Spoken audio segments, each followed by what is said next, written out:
Salut, je m'appelle Christine. Bienvenue dans ce balado où, ensemble, nous allons démystifier les extrasens. Qu'est-ce que c'est les extrasens? C'est tout simplement la version de vos sens qui perçoit l'information venant du monde de l'invisible à l'œil nu. Bonne écoute!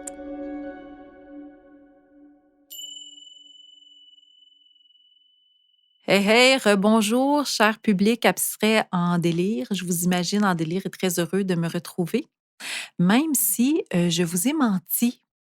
Alors, j'ai dit que le prochain podcast serait consacré à un des extrasens, le clair ressenti, mais je vous ai menti parce que je vais rajouter un peu et repelleter de l'information sur les extrasens avant de commencer. Alors, vous avez le choix de votre réaction, puis de crier «Bouh, tu nous avais promis quelque chose» ou de dire «Yes, encore plus d'informations, je vais l'apprendre puis je vais m'en servir». Alors, on a toujours le choix de notre réaction, mais on n'a pas vraiment le choix par rapport aux événements qui se présentent. Alors, voici votre imprévu de la journée. Je vais varier un petit peu le plan de match et rajouter de l'information pour vraiment vous amener à voir d'où viennent les extrasens et apercevoir la différence entre la physique traditionnelle et la physique quantique. Donc, je vous ai dit d'emblée au début du podcast que j'allais vous parler de physique quantique. Bien, ça fait partie de mon cheminement professionnel, de suivre un peu les découvertes qui ont été faites dans les dernières années au niveau de la physique quantique et de les appliquer dans un champ de développement personnel. Et j'ai rien inventé, je suis pas la seule à faire ça. Si vous avez lu, des livres comme Le Secret ou Comment devenir millionnaire, Comment attirer à soi, ou créer sa réalité, c'est toutes des choses ou des théories qui naissent de principes de physique quantique, qui étaient connus par plusieurs, cultures, plusieurs philosophies, avant même les découvertes de la science quantique. La différence, c'est que maintenant, on peut les expliquer par des expériences, précises qui sont, accessibles, je dirais, là, à monsieur, madame, tout le monde parce que, bon, je ne suis pas une scientifique, je n'ai jamais été attirée par les sciences, même si j'ai été très douée à l'école et qu'on m'encourageait à devenir médecin, moi qui avais peur du sang. J'ai jamais complété, mes sciences fortes, mais hem, je réalise que j'ai un champ d'intérêt, seulement dans ma façon de l'appliquer, c'est autre. Donc je suis pas dans le domaine traditionnel et j'ai beaucoup plus d'intérêt pour la science quantique que la science traditionnelle. Mais malgré mon manque de bagages et malgré, le manque de base de connaissances en physique ou en chimie traditionnelle, bien, il y a toutes sortes de vulgarisateurs maintenant qui font que c'est accessible et facile de comprendre les principaux phénomènes expliqués par la physique quantique. Alors, si j'ai piqué votre curiosité, vous vous lancerez sur YouTube tantôt pour aller chercher différents vidéos explicatifs, mais en gros, moi, hem, j'expliquerais la physique quantique vraiment comme toutes les lois qui régissent le monde de l'infiniment petit. Je l'ai dit dans le podcast précédent, qui régissent tout ce qui est, invisible à l'œil nu, ce qui est intangible et on parle d'un monde de vibrations qui émet des ondes. Je parlais tout dans le podcast précédent là, de vibration d'une pièce, d'énergie, mais même dans la physique traditionnelle, on voit que, tout émet une vibration parce que dans chacun des atomes qui la composent, il y a du mouvement, il y a, des propriétés différentes qui font que chaque composante de matière a quand même un taux, vibratoire qui lui est propre et intangible. C'est de cette façon-là qu'on travaille avec les cristaux ou les pierres semi-précieuses. Bien entendu, quand on a un cristaux dans notre main, un cristal d'un certain gemme de pierre, il existe réellement, donc on peut le toucher, on peut sentir sa chaleur. C'est nos sens traditionnels qui nous aident à le capter. Mais, il y a aussi un champ vibratoire, il y a aussi un champ énergétique, il y a aussi des ondes. Donc, la physique quantique fait partie de la physique traditionnelle et on est en train, à l'époque où on est, d'essayer de jumeler tout ça et de voir qu'on ne peut pas les séparer, que la physique quantique fait partie de la physique plus traditionnelle et on y arrive tranquillement. Alors, on a parlé de vibrations et comment les extrasens fonctionnent. C'est vraiment notre cerveau qui a la capacité de traduire ces différents taux vibratoires et de nous transmettre l'information par nos extrasens. C'est la même chose qui se passe avec nos sens traditionnels. Donc, si je vois quelque chose, ben oui, ça me donne l'information, mais qui me donne l'information, c'est mon cerveau, qui est la machine en haut, qui va analyser tout ça et me donner l'information. Alors, les extrasens, c'est la même chose. Ça rentre par nos extrasens, mais ce qui me donne l'information ou qui la traduit dans mon langage, c'est mon cerveau. Et c'est pour ça que l'information, elle n'est pas toujours la même, dépendamment de la personne qui l'analyse ou la reçoit. Donc, si vous avez un parcours où vous consultez, différents intervenants qui travaillent avec les extrasens ou le monde de l'intangible, ben oui, il y a une information qui est là, mais il y a toujours un peu une distorsion, une transformation, je ne devrais pas dire distorsion, transformation différente qui se fait par notre cerveau pour le mettre en mots, le mettre en image et bien entendu, je me sers quand moi je capte une information qui rentre par un de mes extrasens, ben c'est mon cerveau à moi avec son bagage, ses expériences de vie qui va analyser et transformer tout ça. Donc, si c'est un autre cerveau d'une autre de mes collègues qui capte, qui analyse et qui transforme cette vibration en image, en mots, en ressenti, il se peut que ce soit un peu différent. Mais tout ça est vrai. Donc, ce que la personne perçoit à côté de moi est vrai. C'est sa traduction, la traduction de son cerveau en fonction de ce qu'elle est. Et ce que moi je perçois, ce que moi je vois est vrai aussi. Donc, chacune des informations va être teintée par qui l'on est, chacun, chacune. Deux principales découvertes des dernières années en physique quantique. Le premier, c'est le phénomène d'intrication de microparticules. Alors, l'intrication, hein, c'est vraiment, en laboratoire, on a et là, je vais vous vulgariser ça tout croche, c'est sûr. Vous irez, chercher cette expérience-là en ligne, vous allez en avoir une bien meilleure explication que la mienne. Mais c'est que scientifiquement, on a mis des particules invisibles ensemble, on les a jumelées, donc intriquées l'une avec l'autre, pour s'apercevoir qu'une fois qu'on les sépare, qu'on les redivise, elles redemeurent intriquées. C'est-à-dire qu'il y a un lien invisible qui demeure présent dans le champ et qui permet à l'information de circuler entre les 2.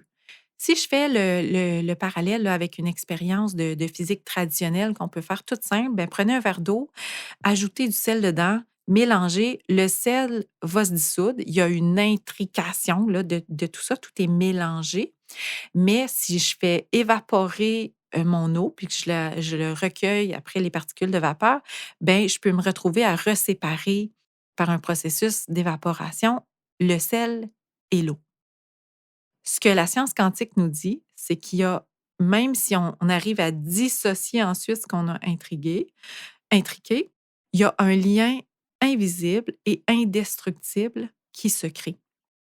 En laboratoire, les chercheurs ont vraiment poussé l'expérience, donc séparer les microparticules, fait subir un changement, peu importe là, de température ou peu importe l'expérience qu'on a voulu faire. Et ce qui est important, c'est ce qu'ils ont découvert, c'est que instantanément, la particule avec laquelle la première avait été intriquée réagit simultanément, même à distance. Donc, peu importe la distance entre les 2 particules, si je fais subir un changement à une, l'autre reçoit l'information et s'ajuste automatiquement. Cette information-là, cette expérience d'intrication-là, elle est géniale parce qu'elle nous montre à quel point on est tous intriqués les uns les autres. On se côtoie, On fait partie de systèmes au quotidien. Pensez au bébé qui était intriqué dans le ventre de sa mère, qui en ressort. Il y a un lien indestructible qui se crée. Donc, le fait qu'on se côtoie fait que qu'on vive des événements collectifs, ensemble, en groupe, à deux, crée des parties de liens invisibles, ce qui fait que ça facilite le transfert d'informations ou la circulation d'informations. On a accès à tout ce champ-là d'informations aux annales akashiques en permanence parce qu'on a un lien invisible avec tout ce qui nous entoure, avec l'univers, mais ce lien-là devient plus clair, devient facilité quand on s'intrigue les uns aux autres.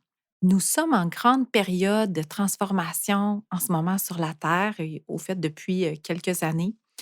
Et si je remonte aux générations qui m'ont précédée, ben le taux de vibration terrestre était complètement, différent. Ce qui fait que c'était encore possible de séparer son corps physique de son corps émotionnel, son corps énergétique, et je parle en tant qu'être humain, et de faire abstraction un peu de ces extrasens-là. Donc l'être humain avait la possibilité de dire: «Ah oui, je mets la switch à à on, hein, j'allume, je m'en sers ou je ferme ça puis j'éteins ça». Ce qui, différencie ces générations-là, de celles qui, moi, me suivent, ben, c'est vraiment cette capacité de fermer ou d'assourdir les informations que les extrasens leur envoyaient. Depuis 2012, la fameuse date de décembre 2012, là, où on pensait que la fin de la Terre était arrivée, ce qui s'est produit, c'est vraiment un changement de vibration, un changement, de structure au niveau, de l'énergie terrestre et qui fait que, les enfants qui sont nés après 2012 ont vraiment une structure énergétique qui est différente de la nôtre. Un ADN qui est différent, là, j'entrerai pas, complètement là-dedans, mais ce que je veux vous partager, c'est que ça fait partie de la raison pour laquelle c'est vraiment important d'enseigner à nos enfants comment se servir de leur extrasens, parce qu'eux n'ont plus cette possibilité de, fermer l'interrupteur et de mettre fin à ce dialogue-là ou aux informations continues qui rentrent. Ils doivent apprendre à s'en servir et à les gérer au quotidien. Et moi, je remarque que beaucoup d'enfants ont des difficultés, à s'adapter à cette structure-là parce qu'ils n'ont pas beaucoup d'exemples autour d'eux. Il y a de plus en plus d'adultes là, qui sont sur un chemin, d'éveil et de conscience, mais c'est encore une minorité et c'est difficile pour les enfants de comprendre le fonctionnement, de se reconnaître et d'y aller par imitation. Donc, ce qui était possible pour les générations qui nous ont précédés ne l'est plus, dû à une nouvelle structure et à une nouvelle vibration terrestre. Et ben, depuis 2019-2020, on a fait la transition vers la cinquième dimension. Peut-être que vous avez entendu là, des échos de tout ça. Mais cette entrée dans la cinquième dimension, c'est vraiment ce qui va permettre à l'humain euh, de fusionner le corps physique avec le corps énergétique, avec le corps émotionnel. C'est comme si on n'est plus capable maintenant de se dissocier de son bagage émotionnel, que tout ça refusionne ensemble, qu'on doit intégrer notre corps physique, puis trouver des solutions avec ça, résoudre les conflits qui sont là, hein. Il y a beaucoup, beaucoup de gens qui sont dans un cheminement de développement personnel comparativement à ce qu'il y avait il y a quelques années. Et ça s'explique par cette nouvelle entrée dans la cinquième dimension qui amène les gens à confronter ce qui est présent et à se diriger vers plus de conscience pour faire augmenter la conscience collective. Alors, fin de ma petite aparté. On s'en va tranquillement vers le clair ressenti dont j'ai envie de vous parler aujourd'hui. Mais je fais un autre petit détour pour vous raconter. La semaine dernière, dans mon bureau, je suis en train de faire une systémie et j'ai un client qui se décrit comme quelqu'un d'hypersensible. Et l'hypersensibilité, j'ai tellement entendu ce mot-là souvent. On me l'a à moi-même étiqueté pendant longtemps, enfant, en me disant que j'étais une enfant hypersensible. Et on parle de vibration, ben, les mots ont une vibration. Et hypersensibilité, il y a comme un sous-entendu qui dit qu'on est trop sensible et que c'est péjoratif. Alors la personne, je lui demandais, «Quelles sont tes principales qualités et quels sont tes principaux défauts?» Et elle me nommait comme défaut son hypersensibilité. Et je disais: «Mais c'est le terme choisi qui fait qu'on en fait un défaut. Il y a une sensation que c'est trop, qu'on n'est pas capable de gérer quelque chose ou de doser, alors que c'est tellement une intelligence, hein, on parlait, d'intelligence inter et intrapersonnelle. Ben, cette sensibilité-là, elle fait partie de cette intelligence-là et pour moi, c'est un plus, c'est une qualité, qui rend des choses possibles qui ne le seraient pas sans. Donc j'aimerais tout le monde qu'on évacue ce mot de notre langage, de notre imaginaire collectif. Ça se peut pas être hypersensible. Hem, L'hypersensibilité, c'est pas être trop de quelque chose, c'est être allumé, c'est être plus conscient, c'est être en avant de son temps, ce qui fait que des fois, on s'éloigne un peu de la qualité ou du plus. C'est vraiment parce qu'on ne sait pas comment faire puis comment le gérer. Et mon but avec ce podcast, entre autres, c'est, de prendre conscience que c'est une qualité, que c'est un plus, qu'il ne faut pas ignorer tout ça et qu'il faut vraiment le mettre de l'avant et que si ça fait partie de qui vous êtes, ben vous devriez vous sentir, choyé et remercier l'univers de vous avoir donné cette prédisposition-là. Et si ça fait pas partie de votre vie, ben remerciez l'univers de permettre que c'est quand même en vous et que vous avez la possibilité de muscler tout ça et de le développer. Bon, on se lance? Vous avez envie? Clair ressenti. Je l'ai nommé rapidement dans la présentation du podcast, hein, sur démystifier les extrasens. Si on veut démystifier ensemble le clair ressenti, je vais renommer ce que c'est, hein, le clair ressenti. C'est la capacité de percevoir dans son corps de l'information sur, son environnement invisible ou sur les gens qu'on côtoie. Donc ce n'est pas de l'information par rapport à comment on se sent à l'intérieur de soi. Ça, c'est le ressenti. Si mon grand-père décède, je suis triste, j'ai une boule dans la gorge, je suis triste, je pleure, c'est mon ressenti. Je me sens personnellement de cette façon. Mon ressenti est lié à mes émotions à moi. Si je suis en colère, il se peut que je sente une boule dans mon estomac, un point. Si je suis angoissée, ça se peut que ça soit comme une compression sur la cage thoracique, une difficulté à respirer. Chaque émotion nous parle au travers de notre corps dans notre ressenti. Donc, dans comment moi je me sens intérieurement, dans comment je m'adapte à ce qui se présente dans mon quotidien, à comment je pose mes choix, j'ai pas un clair ressenti, pardon, j'ai un ressenti qui m'est accessible. Et ce ressenti-là, il se présente pour me permettre de prendre conscience des émotions qui sont présentes. Hein, c'est une sensation physique qui se présente en même temps que l'émotion. Si je suis remplie d'amour, de gratitude, de béatitude, habituellement, je me sens bien, je me sens détendue, je me sens vibrante. Si je suis en colère, je vais me sentir plus contractée, je vais avoir les mâchoires qui serrent. J'ai des signes physiques qui démontrent comment je me sens intérieurement. Ça, c'est mon ressenti. Donc, c'est de l'information par rapport à moi et par rapport à mes émotions, par rapport à ce que moi, je vis. Quand je passe au clair ressenti, ben, c'est les mêmes perceptions physiques, c'est peut-être le même serrement de mâchoire que je vais sentir, la même boule dans l'estomac, la même compression sur la cage thoracique, mais c'est de l'information qui me vient par rapport à l'extérieur, par rapport à l'énergie ambiante ou par rapport à ce que les autres vivent autour de moi, ce que les autres ressentent à l'intérieur d'eux-mêmes. Si je suis avec une amie qui est en colère pour une raison quelconque, ben, il se peut que je ressens sa colère sans me rendre compte que c'est sa colère. Donc, je vais me retrouver avec une boule, moi aussi, à l'intérieur du ventre, une impatience, une frustration.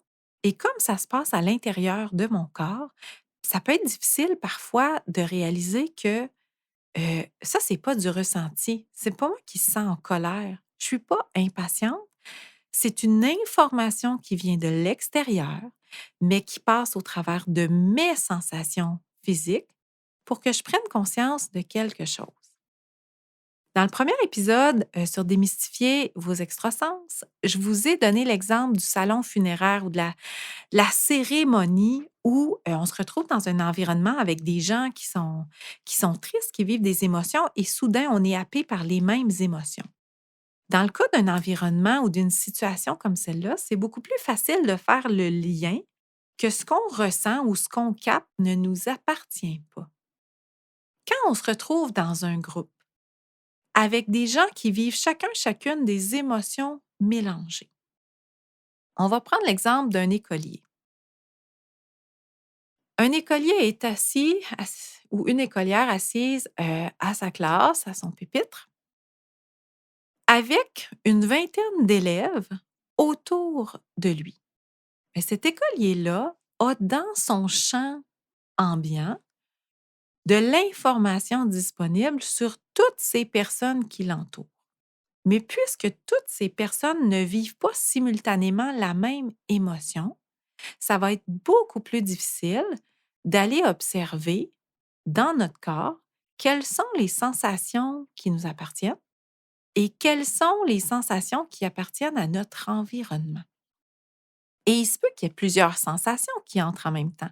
Donc, pour des gens qui ont un clair ressenti très ouvert et que c'est vraiment le canal d'entrée pour les informations, être en groupe, dans un groupe mélangé, avec toutes sortes d'énergies, toutes sortes de bagages émotionnels, ça peut être extrêmement confrontant et épuisant. Et là, je lève la main, c'est mon cas, et c'est le cas de dizaines et de dizaines, puis j'ai envie de dire centaines de clientes que j'ai vues, pour qui, dû à leur clair ressenti, quand elles sont en groupe, il y a tellement d'informations qui rentrent en même temps que ça devient difficile de bien rester enraciné, bien déposé dans son corps et de rester dans une zone d'observation.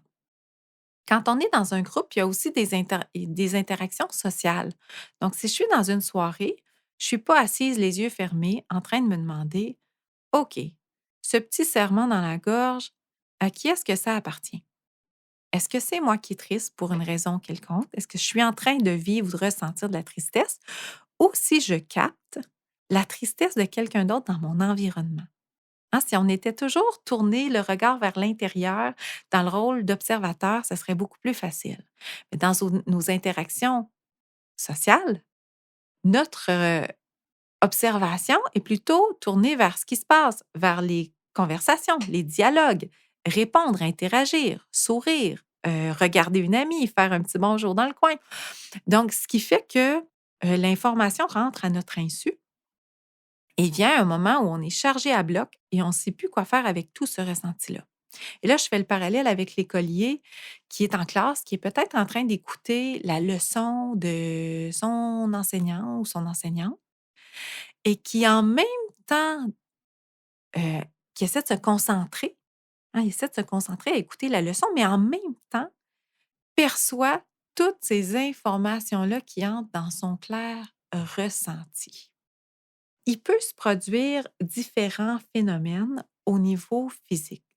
Donc, c'est-à-dire que oui, ça peut créer une grande fatigue d'être bombardé par autant d'informations.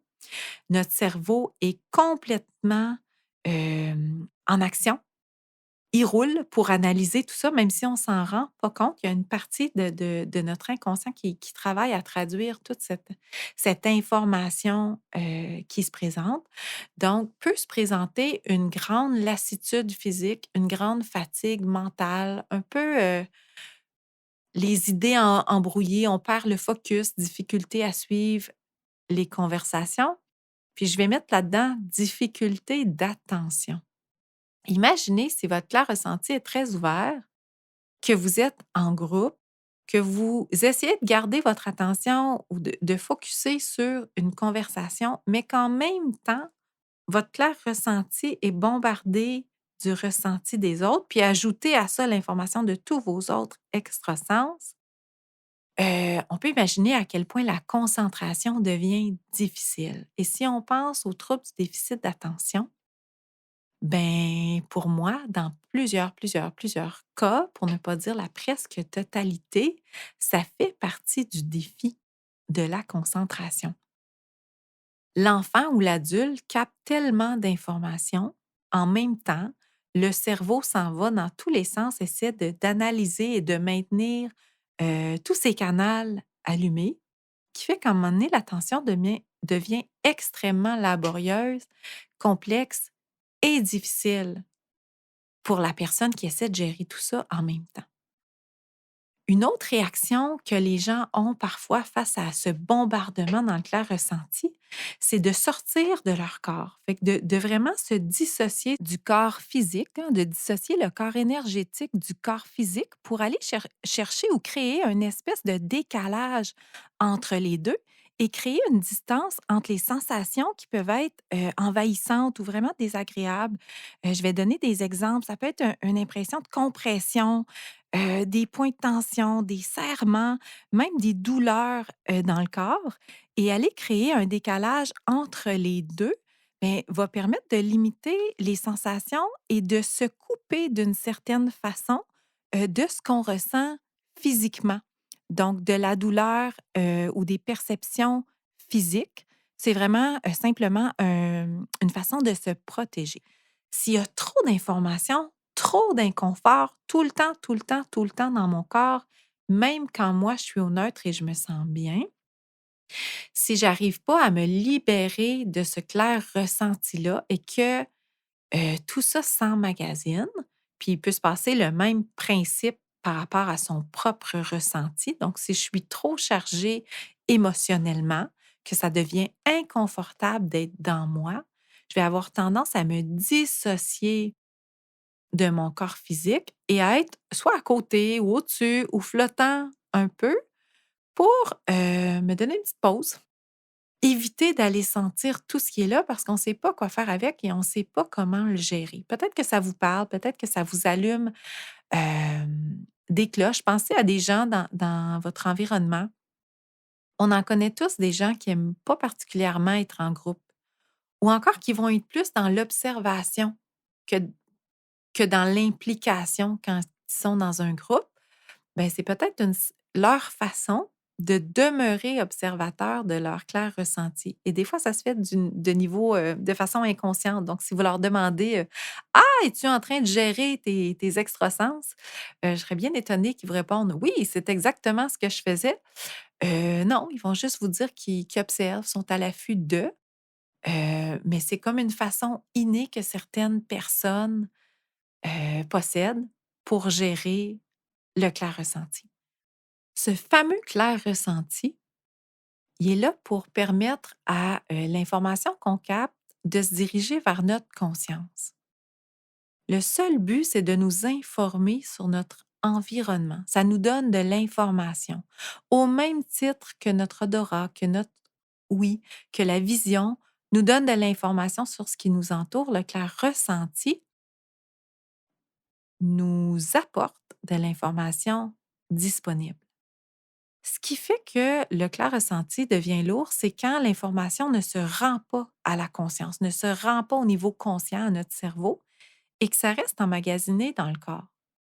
C'est-à-dire que euh, si je capte la colère de quelqu'un, si dans mon ventre, je sens la boule, Je sens comme le poing qu'on me rentre dedans. Je sens ma mâchoire qui serre, puis que je fais juste l'ignorer puis continuer mon chemin, mais il se peut que cette sensation-là demeure dans mon corps. La façon de, revenir au neutre, c'est d'amener à la conscience: «Qu'est-ce qui est là? C'est quoi cette information-là?» Première question: «Elle vient d'où cette boule de colère-là? Je l'ai captée de quelle situation? De qui? De quel lieu?» Et là, il y a des gens qui vont me dire: «Ouais, mais Christine, comment on fait ça? J'ai beau me poser la question, c'est à qui? J'ai pas la réponse». C'est vraiment de la pratique. C'est de muscler votre extrasens du clair ressenti. Plus vous allez le faire, plus ça va être facile. Donc les premières fois, si vous vous installez en méditation à juste observer, ce qui est là, cette boule de colère-là, et que vous vous demandez: «C'est à qui?» Bien souvent, il y a le flot de nos pensées, le mental qui s'active, puis là, on se met à chercher, chercher, chercher nos réponses et à essayer d'analyser, au lieu de juste observer ce qui se présente. Donc, quand vous allez poser la question: «À qui appartient ce clair ressenti?» La première personne qui vous arrive en tête, que vous ayez un nom qui rentre par votre clair-audition, une image de quelqu'un qui vous rentre par votre clair-vision, juste vous savez à qui ça appartient instantanément dû à votre claire connaissance. Fiez-vous à ce qui se présente sans creuser, sans chercher, sans chercher à analyser, à comprendre le pourquoi de la chose. Parce que quand on passe dans le niveau mental, on n'est plus en train d'amener les choses à la conscience et de juste laisser circuler l'information. On est en train de la contenir ou de l'empêcher de se diffuser vers la conscience. J'espère que c'est pas trop mélangeant ce que je vous dis là. Alors, si j'en reviens à ma boule de colère, ma première question, c'est: ben, c'est à qui? À qui ça appartient? Qu'est-ce que c'est que cette émotion-là? Qu'est-ce que la personne vit?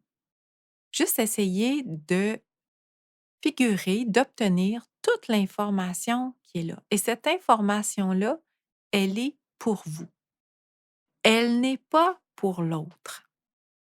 Ce que font souvent les gens quand les extrasens commencent à s'ouvrir, et je l'ai fait moi aussi, c'est d'avoir l'impression qu'il faut nommer tout ce qui entre. «Ah, j'ai capté cette boule de colère-là, je sens que tu es en colère, tu as une grosse boule dans ton ventre» et là, je le redonne à la personne. Sachez que tout n'a pas besoin d'être nommé. L'information, elle est là pour votre propre prise de conscience et l'autre personne va faire son propre cheminement. Là où c'est utile de le nommer, c'est quand on vous demande l'information. Donc, si quelqu'un vient me voir en consultation et me demande de nommer ce que je ressens, ce que je vois, ce que j'entends, ce que je perçois, ben, je vais nommer ce qui est juste et utile pour la personne. J'ai pas à nommer tout ce qui vient en même temps. J'ai pas à nommer automatiquement à l'épicerie si je sens que ma voisine qui passe avec un panier euh, est anxieuse. J'ai pas besoin de lui dire: «Oh mon Dieu, madame, vous êtes une boule d'anxiété». Ça ne m'appartient pas. Cette information-là, elle est utile pour moi seulement, pour ma propre prise de conscience. Je l'ai dit, puis je le répète, les premières expériences où vous allez tenter d'amener à la conscience le clair ressenti, il se peut que ce soit laborieux, que ce soit long, mais ne vous découragez pas. Donc, les premières fois vont vous prendre peut-être plusieurs minutes avant d'obtenir vos réponses. La première chose à faire quand vous cherchez une réponse en lien avec du clair ressenti, c'est de vous installer dans un endroit tranquille, confortablement, sans tension musculaire, de pouvoir vraiment vous déposer dans un endroit, de commencer à vous connecter à votre respiration, à respirer profondément, prendre le temps d'allonger les inspirations, d'allonger les expirations et de juste apporter votre attention à l'endroit où se trouve le clair ressenti. Donc, la sensation physique dans votre corps, à quel endroit elle est. Et je dirais que c'est la même chose avec le ressenti ou clair ressenti, de juste apporter l'attention où se trouve la sensation, qui peut être peut-être inconfortable, plus ou moins, et d'aller respirer dans la sensation. Notre premier réflexe quand il se présente un inconfort au niveau physique, c'est d'essayer de fuir, c'est d'essayer d'en faire abstraction, d'amener, notre champ mental ailleurs pour pas sentir, pour pas se laisser arrêter, puis pour continuer, notre quotidien. Et il y a des gens qui sont champions, là-dedans. Ils peuvent avoir un pied cassé, faire abstraction de la douleur et continuer comme si de rien n'était. Quand on est dans le ressenti, dans le clair ressenti, c'est pas ce qui est utile de faire parce que le ressenti puis le clair ressenti s'accumulent et ça devient de plus en plus une grosse charge, un gros bagage à traîner. Donc, ce que je vous conseille de faire, c'est de vous y connecter régulièrement. Peut-être le faire une fois, 2, 3 peut-être dans la journée pour de courtes périodes.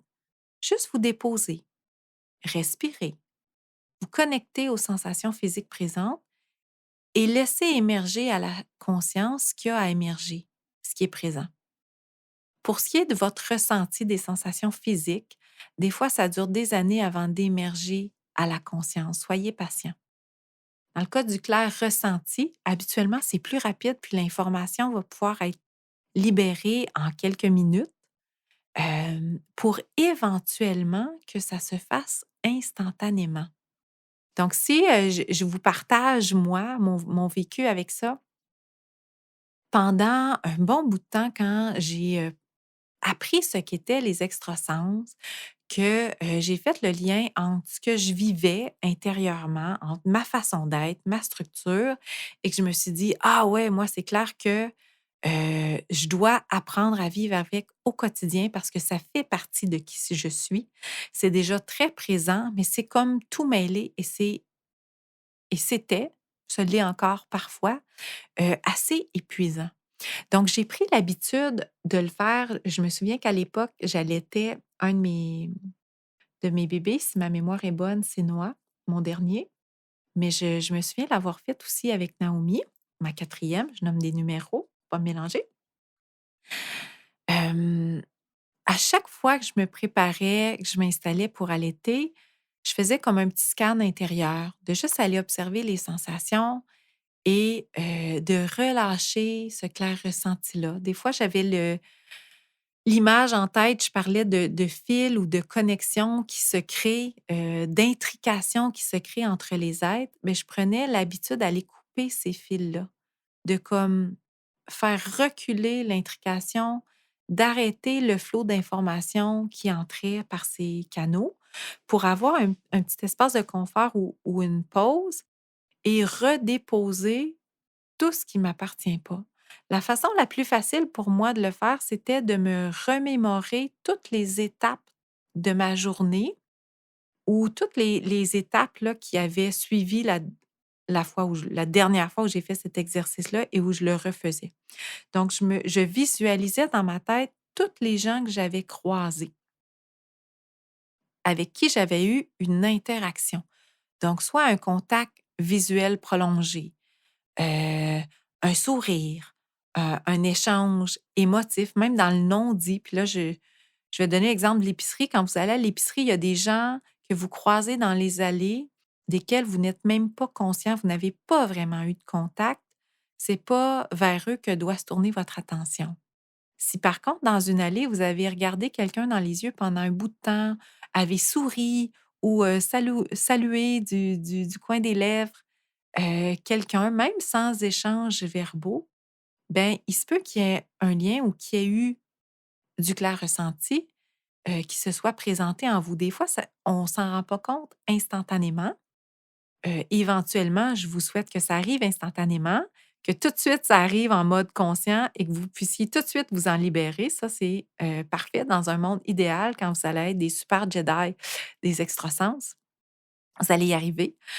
Mais pour l'instant, quand on débute, c'est parfois nécessaire de se déposer et de revisualiser tous les gens qu'on a croisés dans la journée, de se remémorer les événements et un après l'autre, d'aller observer. Est-ce que j'ai reçu de l'information? Est-ce que j'ai absorbé quelque chose? Est-ce qu'il me reste une sensation physique reliée à cette interaction? Si oui, qu'est-ce que c'est que cette information-là? Et une fois qu'elle est amenée au conscient, ben, je peux renvoyer, l'information dans l'espace. Il y a différentes façons de le faire. Je peux consciemment le redonner à la personne, redonner à la personne son bagage, hein, puis c'est lui rendre service que de redonner cette charge émotive-là qui se trouve dans mon clair ressenti, parce que ça permet à la personne d'en prendre conscience si elle est pleinement responsable de la porter. Donc, c'est important de redonner parfois aux gens.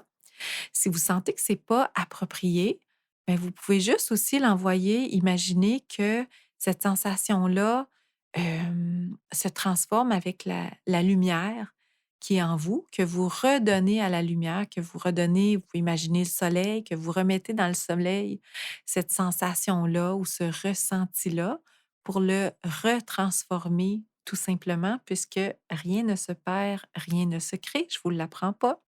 Donc, on ne nettoie rien, mais plutôt on transforme ce qui est là. Alors, vous pouvez retransformer ce clair ressenti-là en énergie, tout simplement, puis le laisser aller.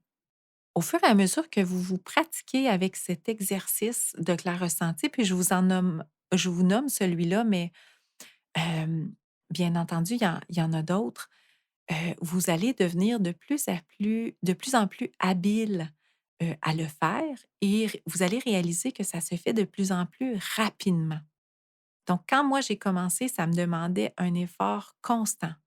Je pouvais prendre un 30-40 minutes à chaque fois que je faisais l'exercice pour prendre le temps de revenir à tous les événements présents, à prendre conscience de tout ce qui était là, dans mon clair ressenti, dans mon ressenti et ensuite de faire tout le processus pour redonner aux gens, pour mettre, fin au fameux fil d'échange ou le faire que l'information qui entre soit stoppée, même si le fil continue d'exister.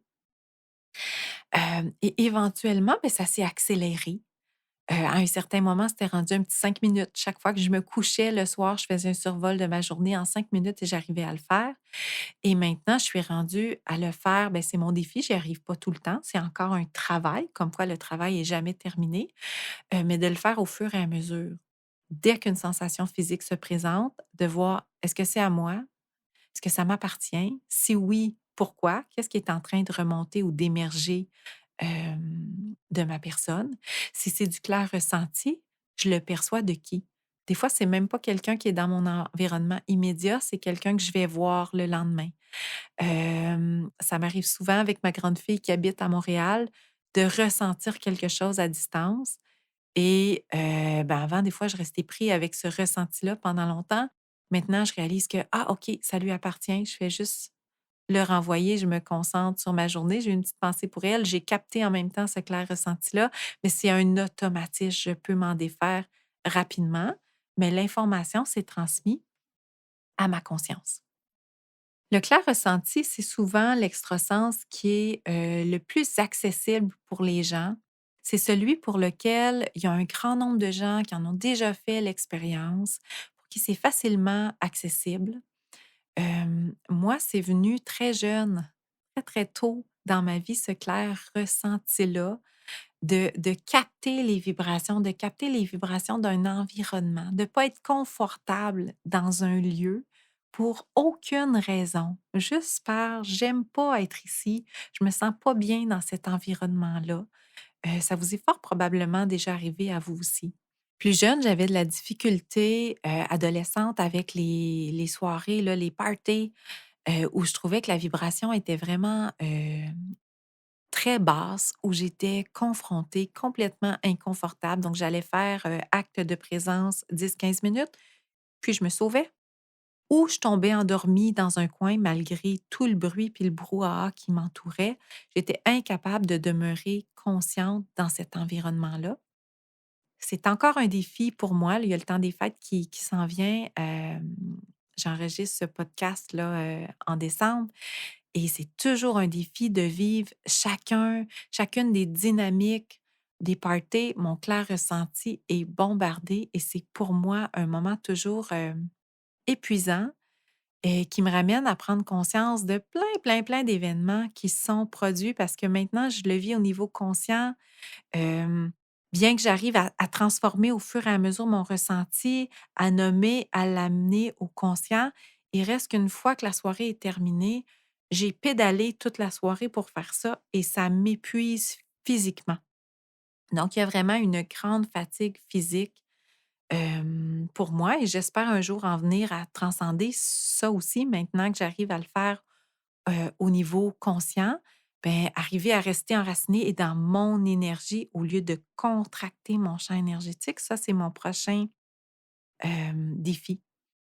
Si je regarde dans, comment mes enfants l'ont vécu, ben, il me vient en tête particulièrement mon Nathan, un de mes garçons.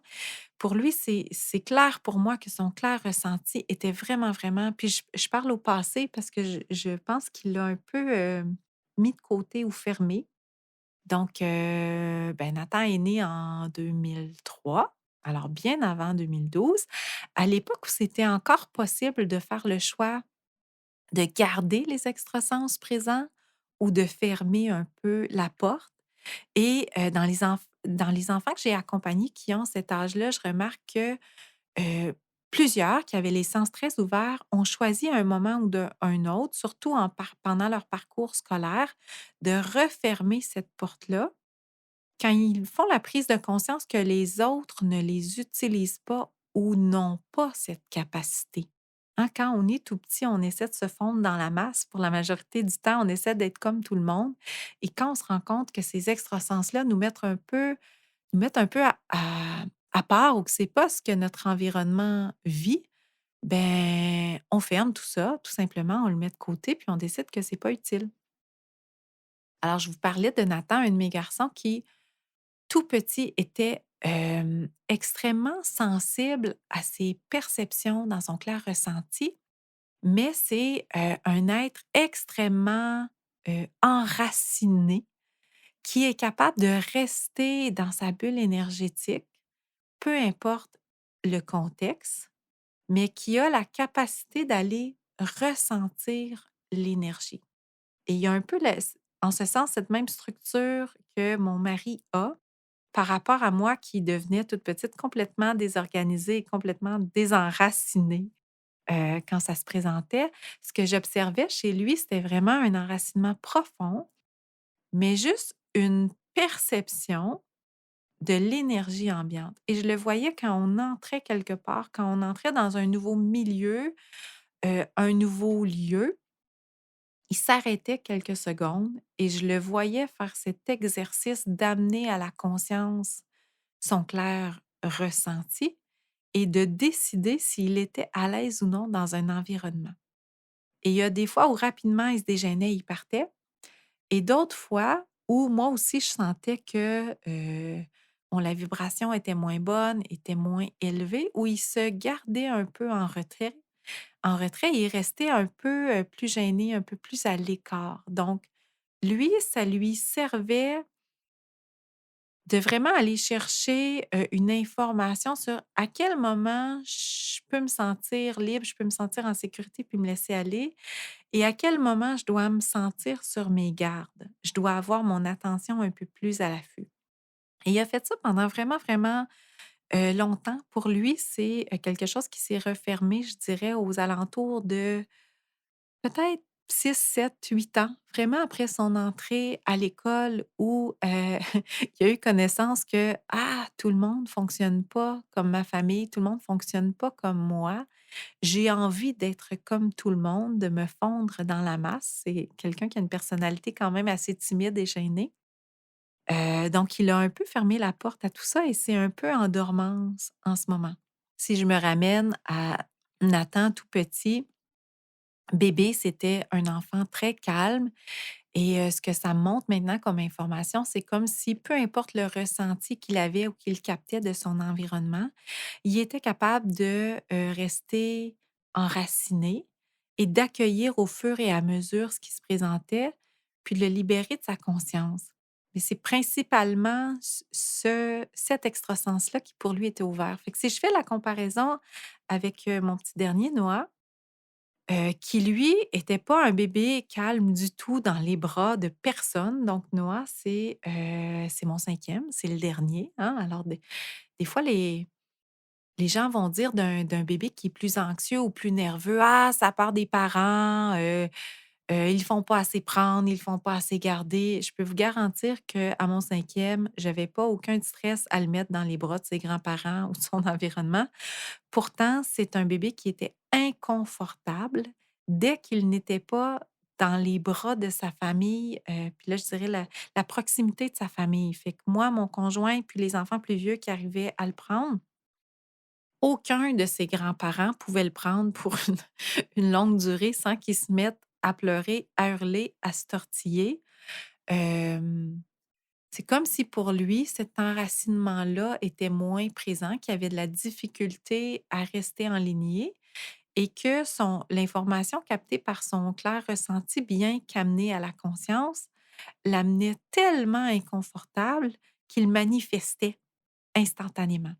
Alors, je vous raconte ces 2 histoires-là pour vous montrer qu'il y a des façons différentes de fonctionner en lien avec le clair ressenti, hem et même dans une même famille, dans un même apprentissage. Donc mes 2 garçons, bien qu'il y ait pas le même rang dans la famille, ont eu les mêmes parents, ont eu la même maman, mais ont vécu chacun leur clair ressenti d'une façon différente et c'est juste un apprentissage différent. Je pense qu'il y a pas de façon, néfaste à la base. C'est juste ça fait partie de la réalité de ce qui se présente pour nous et quand je vous disais au début de ce podcast, vous avez le choix de faire «youpi youpi» de l'information supplémentaire ou de bouder un peu sur le fait que je prends un détour, ben, c'est aussi des choix qu'on a à faire dans notre vie tout au long de notre vie par rapport aux défis qui se présentent.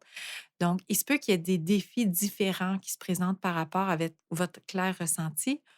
Vous avez le choix de votre réaction, de le voir comme ah, un événement difficile, heu, un boulet à votre pied que vous traînez, ou vraiment de le voir comme un potentiel à travailler, à apprivoiser pour que ça devienne un outil. Et ça, ben, je peux pas faire le choix à votre place. Je peux juste vous dire que quand on fait le choix que c'est un outil merveilleux, ben, il y a possibilité de le développer et de l'apprivoiser sous différentes facettes, ce clair ressenti-là. J'espère, cher public, que vous en avez, appris un peu, que ça vous ouvre, des perspectives là, sur le clair ressenti. Hem, je suis presque certaine que vous avez tous et toutes déjà vécu des épisodes en lien avec votre clair ressenti. C'est juste que de le mettre en mots, de le nommer et de l'associer au clair ressenti, peut-être que le chemin n'avait pas été fait, mais tout le monde vit ça et les enfants tellement fois 1000. Si vous êtes parent, je suis certaine que vous avez pris conscience, de cette réalité chez vos enfants, chez vos tout petits, qu'ils captent des choses, des dynamiques dans leur environnement, que ce soit à la garderie, dans les activités sportives, en milieu scolaire, si c'est un bébé, que ce soit dans les bras où ils se promènent de l'un à l'autre. Soyez dans l'observation. Essayez d'observer, ce qui se présente en eux et ce qui se présente en vous. Et souvent, comprendre quelque chose, c'est déjà l'avoir en partie apprivoisé. Donc, j'espère que de vous avoir amené de mon côté à comprendre le clair ressenti va vous permettre de faire un bon bout de chemin, dans votre apprivoisement de cet extrasens. Moi, je vous dis à bientôt et on se retrouve dans un prochain épisode pour parler ensemble de claire audition.